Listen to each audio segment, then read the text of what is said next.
So you've got now 5 teams in the Pacific Division within a stone's throw of each other. I mean, to say it's tight is an understatement. Oh man, the Pacific Division, the race for the Pacific is going to be, I think it's going to be tight all the way until the last game. I posted this on Twitter.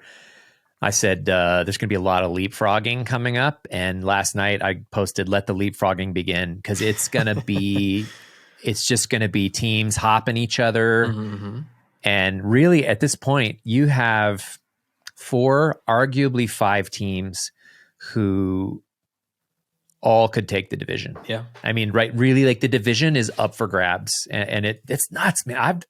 You don't see that often. You know, sometimes you'll see 2 or 3 teams that are all kind of stabbing, but there's 5 teams that are all kind of neck and neck. Calgary is going to have to work a little harder, right, to catch up, but it's not impossible. Right. It's doable. It's, I mean, wow. It's makes me nervous as a Vegas fan. I'm sure it makes you nervous as a Seattle fan that, you know, you if you go on a little losing streak, you could be out of the playoff picture. Any team could be right now. So it's going to be, but it's going to be very exciting to watch, right? Like Seattle was in first for all of one night and now they're in second again and they could be in first again. Like it's going to be like this every day, you know? If you'd have said to me at the beginning of the season that we would have been in first, like in January, so ignore like the Mickey Mouse leagues at the beginning of the season. I mean, talking about actual, it's nuts. Where it matters, it's insane. But you're right. And what makes it even more insane, because your question to me, JP, was how do I think this is going to shake out?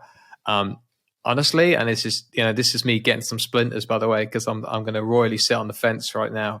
But like, I just don't know, because you then go a little bit above us in terms of where the standings are located, and you've got the Central Division. Now, in the Central Division, you've got the Stars on 63 points. So if we compare that to us, the Stars are obviously top of the Western Conference in total. The Jets have got 61. Right. So again, the Jets have got more points than the Knights, which means that if they were in the Pacific Division, they would also be top. The Wild are the next team below that. Now, they have 54 points. The Avalanche have 53, and the Predators have 50, and the Blues have 49. And the reason I'm mentioning all those teams is because all of those teams, so the Wild, the Avalanche, the Predators, and the Blues, all had positive 10-game streaks. Not massively. Avalanche on a 5-game win streak, but they've all had positive. If you go back the last 10 games, they're all in the plus column. Okay, so all more points won than they lost. As have we, by the way. In terms of the Kraken are 7-2-1 in the last 10. But when you then look at the wildcard spots, you think, we always said that we thought the 2 wildcard spots were going to be from the Pacific the Central. But actually, the reality is now, who knows? Because you could literally finish 1 point behind, say it finishes Golden Knights, Oilers, Kings, and Kraken. And Kraken are 1 point behind the Kings. That might not even be good enough for a wildcard spot because of how competitive the Central is. So you've got really 2, and there are a couple of outliers in terms of teams that aren't competitive. Chicago being one, they are doing exactly what we thought they were doing, which is propping up they're the scaffolding of the NHL because they're just propping up the table. But the I supported them long enough to be relatively dismissive of their dreadful season, but like it's so close. It just goes back down to what we've always said on this podcast, which is you just have to be consistent. You're going to win some games, you're going to lose some games, you can have some win streaks, you can have some losing streaks, but you've just got to stay competitive. But it's going to be. Like when we get into the back end of the season with like 10 games to go, we might have to start going back to a weekly podcast because it's going to get tight in terms of that league, those standings. It's going to change. It's going to change every day. Mm-hmm. And right now that the Knights have given up that points buffer that they had, wow. I mean, it certainly couldn't be any more dramatic for our show. That's for sure. With the Knights and Seattle, like kind of leapfrogging each other for first, like that's, and depending on how this goes, we could easily see Knights Kraken in the playoffs, man. Can you imagine what this show would be like? Knights Kraken in a 7-game series. Like part of me hopes it happens. I think that would be so cool. If it goes to a game 7, we have to find some way of airing that episode live, because that would be a reaction. Actually, like a reaction. Yeah, a live episode. Yeah, we should. We get the fans involved. Just have literally utter chaos on Twitch, whatever the hell, or YouTube Live, which would be the obvious place.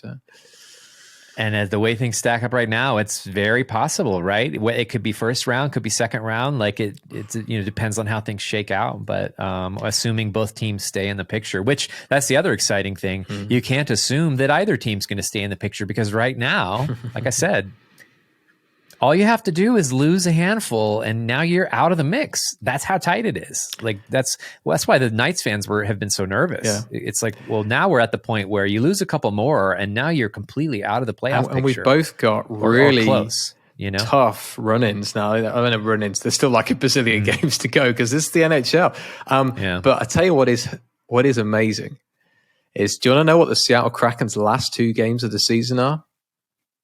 What's that? Vegas and Vegas. Oh, so yeah, I think I knew that. So actually. Vegas on April 12th. I think I remember reading that. Yeah, obviously at Jesus Christ, I've just forgotten the name of your arena. This is still the Mobile One Arena. Oh, at the Fortress. Oh, obviously the Fortress. T-Mobile, the Fortress. The T-Mobile Arena, otherwise known as the Fortress. I knew it was called that. I just couldn't remember what the little sponsorship name was. And then the last game of the season, which is on the Friday, the 14th of April. At 3:30 a.m. my time, by the way. So feel sorry for me if we do a live episode, because it's 3:30 in the bloody morning. And it's at the Climate Pledge Arena. So wowzers. And depending on how things go, those could be really important games in terms of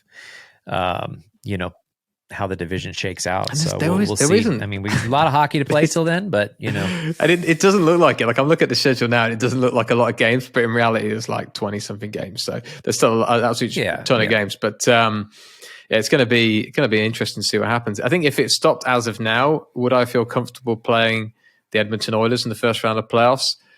Well, if I remember what all the Oilers have done in the playoffs for most of my lifetime, then I probably shouldn't be worried, because they always find a way of cacking the bed. But they're on a 6-game win streak for a reason. That's because they're a bloody good team, and obviously they have got the best player in the world. So I'm not sure I'd want to face him first round. So. No, I don't think I would either. And their playoff performance feel like is getting a little more dialed in. It is. Like it's getting a little bit better, and can't necessarily count on them to just choke. We do know playoff hockey is so different than regular season hockey, but I mean, one thing I'm happy to say and have no problem saying is no team in this league should sleep on the Kraken. Right? Like I still hear people saying, "Oh, not contenders." Like come playoff time, it's like, yeah, well, and hey, we've been there before, and I can speak as a Knights fan. Everybody slept on the Knights. Oh well, we'll see what happens when playoffs comes along. We'll see. Yeah, don't do that, because Kraken are legit, and everybody did the same thing with the Knights in year 1, and look what happened there. So Kraken, everybody needs to keep an eye on Seattle. It's a legit team. They're doing really well.